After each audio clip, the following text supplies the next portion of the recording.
Morning, all of you. I'm your host, your friend Ajit Katte. Welcome to Passionate Talks. On this day, we have a very special guest, Mr. Vijay Somannavar, who's going to talk to us about meditation techniques. Sir, welcome to the show. Yes, sir. So, I want to Thank you, know sir. about Thank you for the topic inviting me. Amavasya meditation. What is it?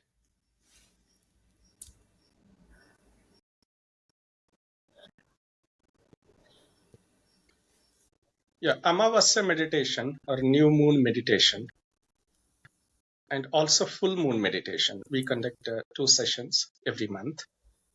During these periods of time, there is an enhanced effect on the earth.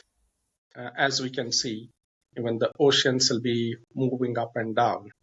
In the same way, our body is made up of about 70% of water. So there will definitely be impact of moon on our body. So there is some energy that we can catch on to. And during meditation, if we can focus on that, there will be a lot of benefits. Or in other words, the benefits of meditation will be multiplied. There will be a multiplied impact of meditation if it is done during this time. It is just like practicing meditation during early morning hours, Brahma Muhurta. That's more effective than practicing in any other time. Of course, whenever it is practiced, it is definitely helpful, The but it energy is level, more you mean, helpful, more right? effective when it is practiced at certain times. Okay, perfect. So, what is the main aim of Yes, this energy meditation? levels will What be is higher. the goal of it?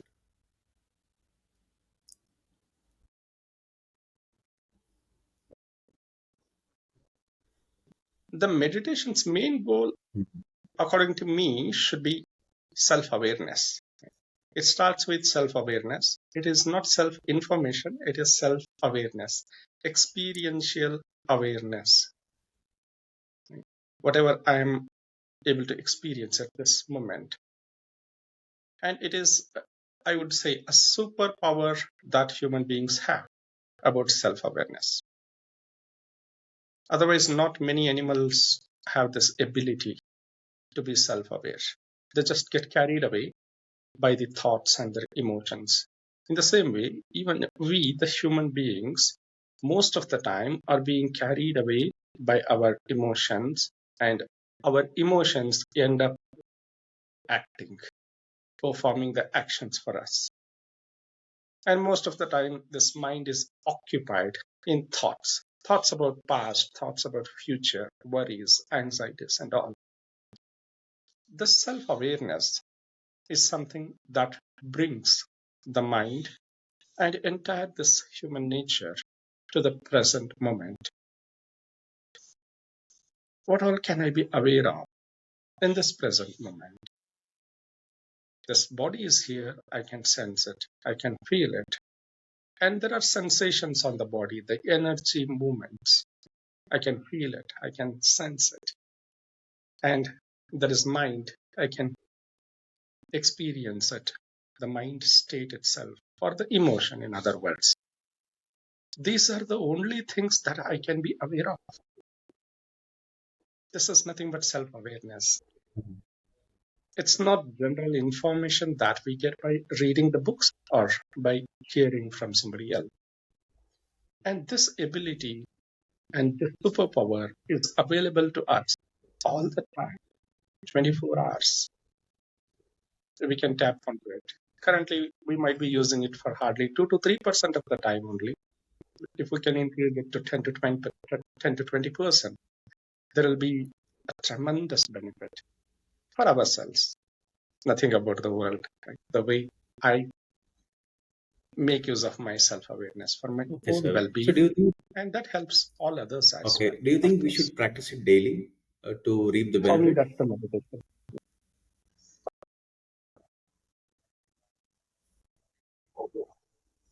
Yeah, there are two parts to it. One is the formal practice, and there are informal practices. It is the formal practices are like net practice before going for an international tournament, we'll be doing a lot of net practicing, training, and all, so that we can play well on the ground. In the same way, these formal meditations need to be practiced every day so that we can maintain that state of alertness, the state of awareness in all of the activities during the daytime. That is called general mindfulness. We can be mindful, we can be self aware while performing any of the activities during the daytime in our normal day to day work. It doesn't take any additional time. I will anyway have to perform my work, my duty. Can I do the same thing with a sense of self awareness? That's the only thing. Just the approach to the work is changing. The attitude to the work is towards the work is changing. Otherwise, it's not taking any additional time. Of course, formal meditation practices will require additional time, but the time that we spend will offset many other things, and we will be able to be a lot more productive when formal Okay, practices sir. are So also included in it. when you say It has the its own various benefits. the methods of meditation, are there various types of meditation one should follow? People tend to get confused, or they are not aware of the types of meditation.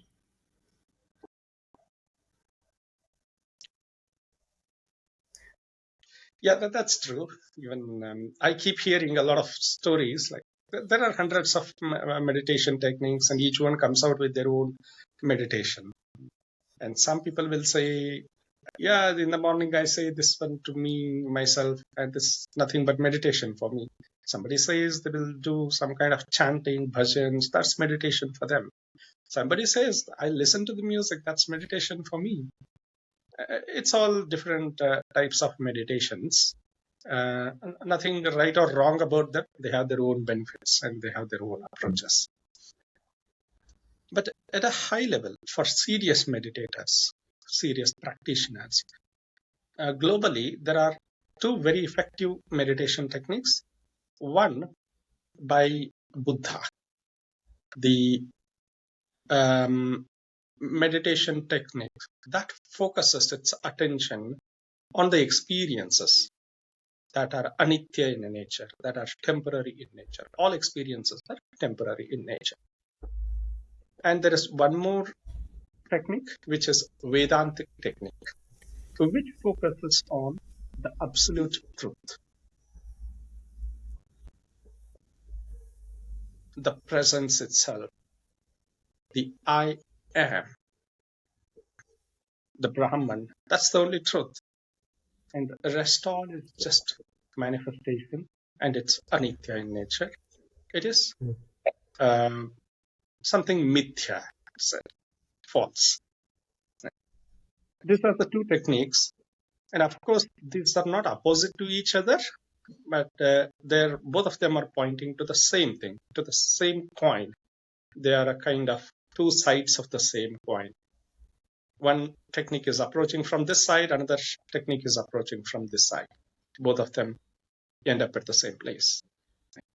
That is self-awareness, final Okay, realization, self-realization, realization. I would say. The term itself is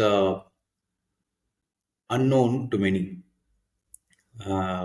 When you say realization, people think that it's the reality, the physical reality, but it is not that, right?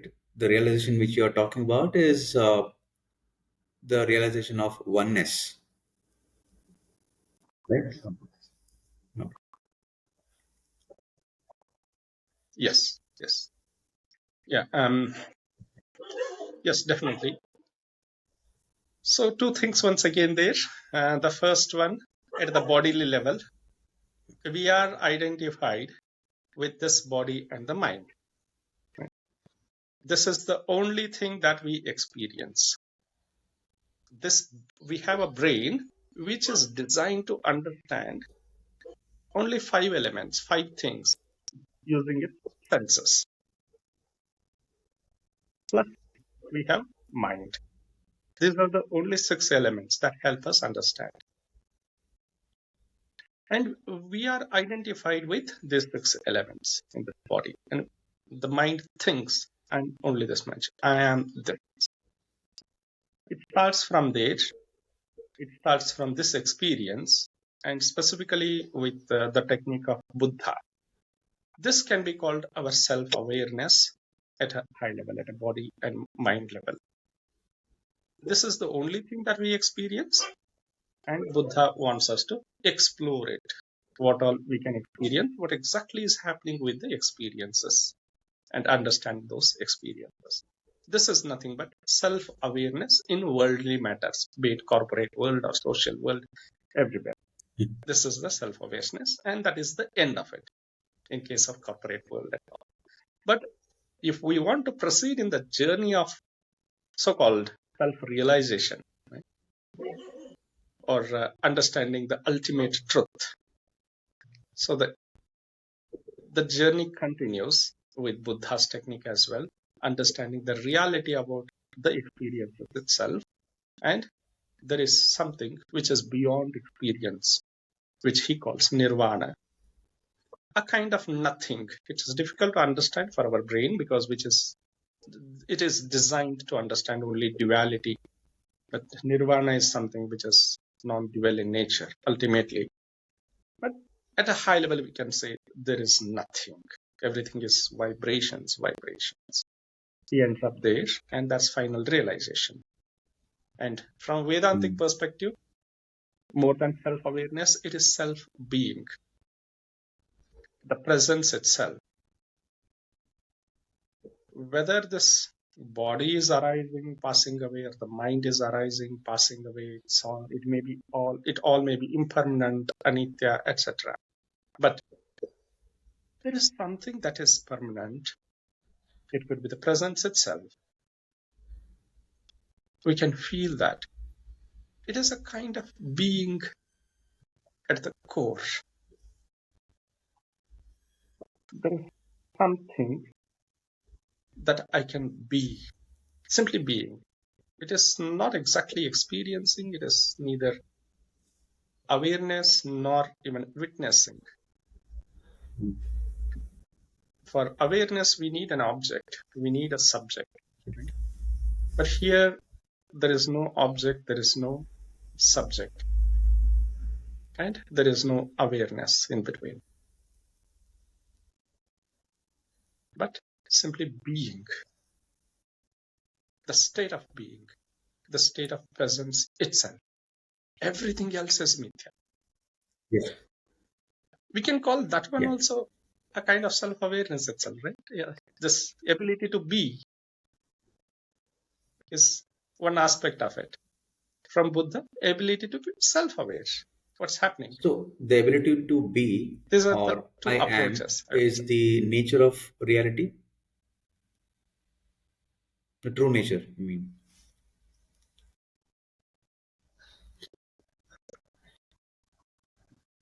Yeah, true nature, Yeah.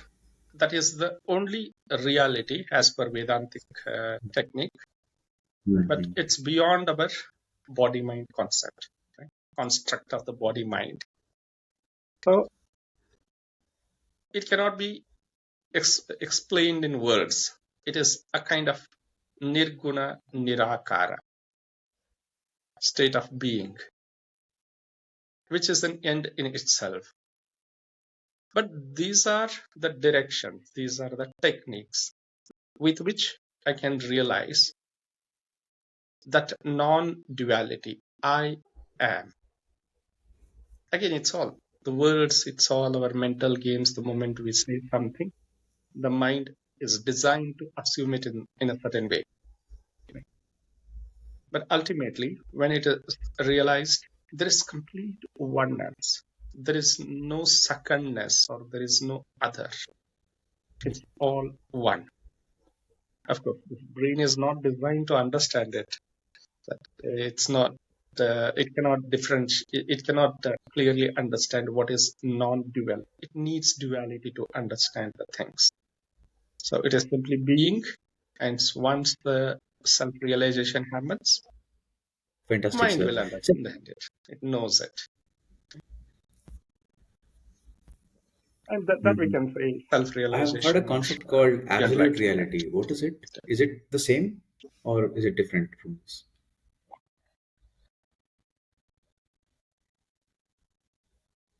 Yeah, right. Whatever we are talking about, the reality, it is at an experiential level. For example, in case of Buddha's technique, it is an apparent reality. The thought is coming, going, mind states are arising and passing away. The sensations are arising and passing away. These are actually our experiences, right? They're not real in nature. They are just experiences, not real in nature in the sense they're not permanent. Whatever is the permanent, we can call it as absolute reality. Whatever is impermanent, just arising and passing away, we cannot call it as real. But it is at an apparent level, yes, it is there. At an absolute level, it is not there.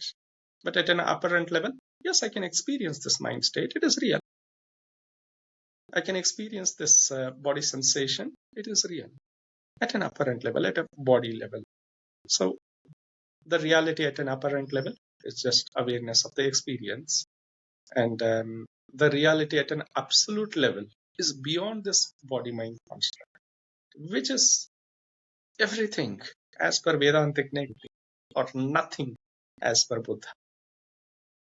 Yeah, That's it has to be absolute reality. felt, Again, it cannot be realized. Yeah. explained in words. It's So, sir, for a something common that man, happens. if one has That's to the real thing. experience reality, he has to follow or he has to perform meditation.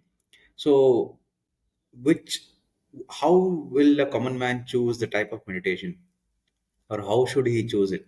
Because there are various kinds of meditation, right? So, there's a lot of confusion on the types of meditation one should follow. So, how should you begin meditation in the first place?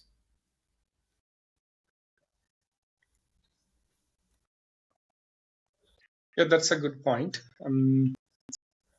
Yeah, I have seen many people starting with certain techniques, and if the end goal is self-realization, then uh, choosing the right technique in the beginning is very essential. Otherwise, just for getting momentary benefits like chanting or visualization, etc., that's fine. There will be advantages, momentary advantages, day-to-day advantages, which help for well-being. That's good enough.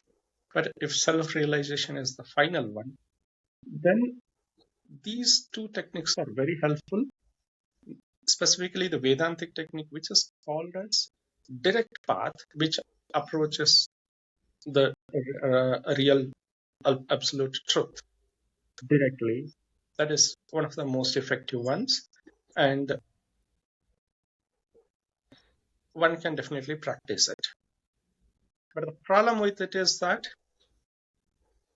the mind cheats us, it tricks us many a times, right? Because we use so many terms like I am, absolute reality, Brahman, the ultimate truth, etc. The mind has already defined them. It thinks, yeah, I know it already. It is so and so. Right? It has imagined them in a particular way. So when we approach something which we do not know, then mind tricks us. It is just like a blind person, blind by birth. It is very difficult to explain him, or almost impossible to explain him, the difference between a blue color and orange color, for example. Because the person may not have seen the light, may not understand anything about the colors. But we'll have to explain the person, this is orange color, this is blue color. Whatever we explain, whatever we try to teach the person understands, might understand, but definitely wrong. Whatever the person understands, whatever the perception the person has about blue color or orange color, it will definitely be wrong. So, whatever the absolute reality we are talking about now, the mind has already made it up. Yeah, it is so and so. it is definitely wrong. It is not as the mind makes it out to be. So, but that's a direct path. Buddha, because of these limitations, Buddha came out with uh, this self-awareness based techniques, wherein the experience at this moment, we can feel it, we can sense it, that experience itself, that's the only thing the mind can understand. Let us start from there, understand the experience, start understanding the different realities about the experience or different wisdoms about the experience. And that awareness itself takes us to the end goal, until the end point. And once the mind clearly understands the entire nature of how the experience works, then we can make use of even Vedantic technique, because now the mind cannot trick us so easily. We know already what are all the experiences at 5 layers, as defined in Panchakosha. Buddha also doesn't use the word Panchakosha, but the different ways of awareness are all based on that itself, like awareness at a physical body, at a sensations, pranic layer, at mind states, manomaya kosha, and exploring the truth, that vijnanamaya kosha, and finally 7 factors of enlightenment that can be related to anandamaya kosha. So Buddha also goes to the goes through the same five panchakoshas, but in a very systematic way, wherein the mind cannot cheat us. That's the best point of it. I would call Buddha as one of the best psychiatrists or psychologists that the world has ever seen. He goes with the mind, and then the technique helps in understanding the mind, understanding the limitations of the mind and the body, and using that itself enters into nibbana or nirvana stage. Yeah, both these techniques are helpful. Personally, I would prefer starting with Buddha's technique and then continuing with both Buddha's technique and Vedantic technique, because both of them are pointing to the same truth, end truth. And you never know from where you will be able to reach that goal. So they're not contradictory in nature, and in no way they are conflicting. The So approach is the end altogether result is the different. We same. just need The to know way what of we are doing doing. it is different. That's yeah. Yeah. Yes. Yeah. For example, Buddha says the end result is nothing. There's nothing. It is nirvana. And Vedanta says it is everything. I am everything, not limited to this body mind. Whatever is there, I am everywhere. It's Purnatva. Buddha's technique is about Shunyatva. Mm. In spiritual terms, both nothing and everything are exactly the same. I think it needs a lot of Only our brain cannot preparation for the differentiate between mind the to two. understand the difference and the truth itself, right? Okay. Yeah, right. So just to keep it simple, we can start with Buddha's technique. It doesn't talk about hi-fi Mm. philosophies, and it hardly talks about the end result. And it just focuses on present moment, going ahead with the present moment, doing our activities, day-to-day activities without leaving anything. Just like even Basavana's approach, it is a combination, I would say, Basava Tattva, wherein he also uses both the techniques of awareness and also the Vedantic technique. But again, the words used are different. Buddha also doesn't use Vedantic words, but indirectly it's implemented in the practices. Basavana also doesn't use Sanskrit words or Vedantic words, but nicely used the things that are helpful to a common person. So anybody who is even uneducated, who doesn't know anything, person can start practicing and go on until reaching the final It's a very valuable